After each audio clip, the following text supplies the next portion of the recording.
Italy का एक बादशाह हुकूमत और दौलत के घमंड में गरीबों से बात तक करना भी बुरा समझता था, इसलिए अक्सर लोग इसे नापसंद करते थे। एक रोज बादशाह शिकार करने गया, किसी जानवर का पीछा कर रहा था कि इसका घोड़ा बेकाबू होकर दूर निकल गया। तमाम नौकर सिपाही वजीर सब बिछड़ गए और बादशाह तन्हा रह गया। इतने में एक किसान ने बादशाह के घोड़े की रिकाब पकड़ ली। इसकी शक्ल हुबहू बादशाह से मिलती थी, फर्क ये था कि उसकी पोशाक और हालत गरीबों जैसी थी। इसने बादशाह से कहा कि मैं 3 दिन से हुजूर की ड्यूटी पर भूखा प्यासा चला रहा हूं, मगर कोई मेरी फरियाद नहीं सुनता। बादशाह गरीब को मैले कुचैले कपड़ों में देखकर ये कहते हुए आगे बढ़ गया कि मैं ऐसे लोगों से बात नहीं करता। गरीब किसान फिर भी उसके पीछे पीछे चलता रहा, यहाँ तक कि बादशाह एक तालाब पर पहुंचकर घोड़े से उतरा।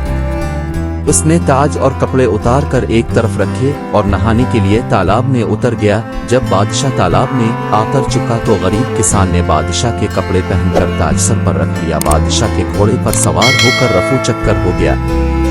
किसान बादशाह थोड़ी ही दूर गया था कि उसे शाही नौकर चाकर मिल गए, जिन्होंने इसे बादशाह समझकर अदब से सलाम किया और उनके साथ शाही महल में चला गया। असल बादशाह तालाब से नहाकर बाहर निकला तो कपड़े, ताज और घोड़ा कुछ भी मौजूद न था। वो बहुत घबराया, मगर अब क्या हो सकता था। नाचार गरीब किसान के मैले कपड़े पहने और कई दिन तक फाके करने और भटकने के बाद शहर पहुंचा, मगर अब उसकी ये हालत थी कि जिससे बात करता कोई मुंह न लगाता, और जब ये कहता मैं तुम्हारा बादशाह हूं तो लोग इसे पागल समझकर हंस देते।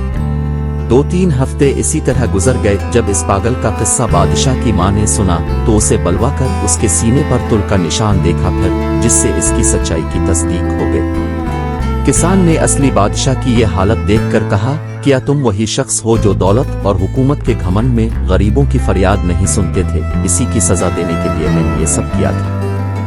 अगर तुम घमंड छोड़कर रहम व इंसाफ का इकरार करो तो मैं तुम्हारा ताज व तख्त वापस करने को तैयार हूँ, वरना अभी कत्ल का हुक्म भी दे सकता हूँ। ये सुनकर बादशाह ने आजिज़ी और नदामत के साथ अपनी गलती तस्लीम की और किसान इसे ताज और तख्त वापस देकर घर चला गया। जिसके बाद बादशाह ने अपनी इस्लाह की और चंद दिनों में इसकी नेक नामी का डंका दौर दूर तक बजने लगा।